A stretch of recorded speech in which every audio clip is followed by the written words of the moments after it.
Сюда вошли легенды, сказания, предания, всевозможные упоминания, история об азизах в первой части книги и непосредственно сами азизы, то бишь фотография места, где они находились, либо могли находиться, приводится карта и координаты.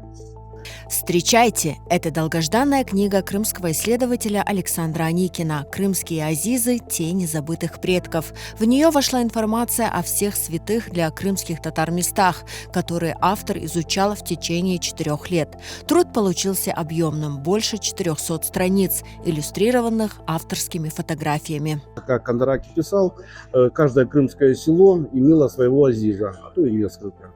Поэтому сколько их было на территории Крыма, тяжело сказать. Я могу только предположить, что больше 1000. Вот сюда вошло порядка 330. К сожалению, отмечает Александр Аникин, хорошо сохранившихся азизов в Крыму не так много. Сохранилось буквально около 50 азизов. Вот, около 50, может даже и меньше. Вот, некоторые находятся в плачевном состоянии, некоторые уже не существуют как азизы. Большая часть это просто то место, где он когда-то был, где есть упоминание об азизе. Александр Аникин – известный исследователь азизов. Несколько лет он собирал информацию о них, иногда буквально по крупицам, и охотно делился находками в соцсетях. Первый азиз, который посетил Александр Аникин – это знаменитый Кархазизлер в Белогорском районе. Мы с женой путешественники. Путешествуем по Крыму, у нас пеший туризм.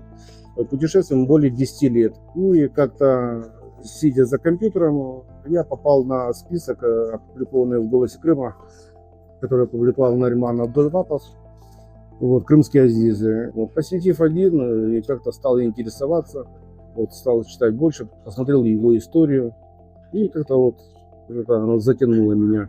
На каждом азизе наступает чувство спокойствия, какого-то душевного спокойствия. Сидишь, и такое ощущение, просто не хочется уходить.